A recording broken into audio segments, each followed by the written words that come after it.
uwezo.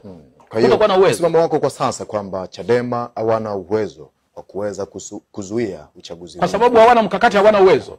Sababu hawana mkakati, hawana uwezo wa kuzuia huo uchaguzi. Na wenyewe wanajua kwamba hawawezi kuzuia uchaguzi kwa sababu hawana mkakati wa kuzuia uchaguzi. Na kwa sababu wameshindwa kucommunicate. Tafadhali take a look. Na mimi nishasema na chama kilishasema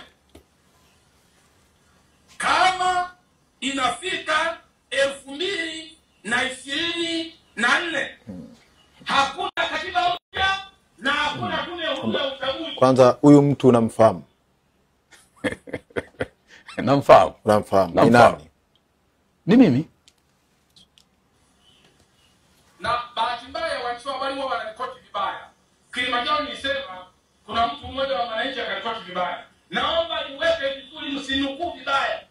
Nasema hivi, na Chadema inasema hivi, tukifika 2024 hakuna katiba mpya, hakuna tume huru. Tukifika 2025 hakuna katiba mpya, hakuna tume huru.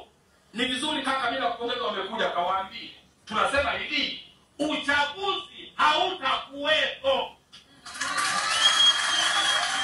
Uchaguzi hautafanya nini? Sio kwamba sisi tutasusa. Hasusi mtu. Uchaguzi hautafanya nini? Hata wanataka kushiriki CCM hawatafanya uchaguzi.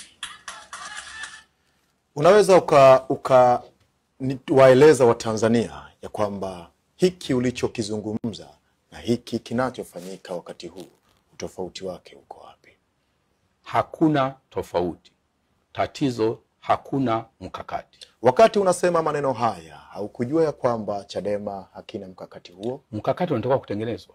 Wewe uliyekuwa uongozi uliopo ulishindwa kutengeneza mkakati huo na kuzuia uchaguzi wa 2024 kama ambavyo ulisema hapa, na ulienda mbali ukasema waandishi wa habari wao wanakunukuu vibaya. Sasa niache nijibu basi. Walikuwa wananukuu vibaya kwa sababu mimi nikisema kwamba uchaguzi hautafanyika, walikuwa wanasema mmesema Chadema hamtashiriki uchaguzi. Nikasema hiyo sicho ambacho nasema. Na ndio ambacho nilikuwa narekebisha pale. Sasa kilichotakiwa ni kuwa na mkakati. Ndio maana 2024 kulipokuwa hakuna mkakati wa kutosha wa kuzuia, tuliamua tuende. Baada ya 2024 sasa hawa wenzetu walioingia madarakani walitakiwa kutengeneza mkakati wa wanafanyaje, kama bado wanadhani wanaweza kuzuia, wanafanyaje kuzuia. Sasa nisikilize. Sasa watu wakiuliza huu uchaguzi, no reform no election, tunazuiaje uchaguzi? Wanaambia hawa wamenunua na CCM, hawa ni wasaliti. Sasa okay, mimi si unataka mimi na wale G55 ni watiania, maana eventually kati yao watakuwa wagombea kwenye majimbo. Maana yake kama unazuia uchaguzi unategemea nguvu ya mgombea ubunge na mgombea udiwani na wanachama walioko kule, sababu huwezi kuwa wewe peke yako ukazuia, wewe sio jua, huwezi kuwa kila mahali.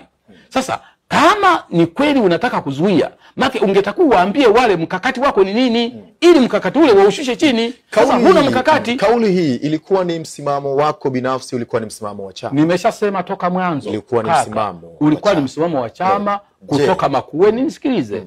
Ili tuweze kulinki vizuri.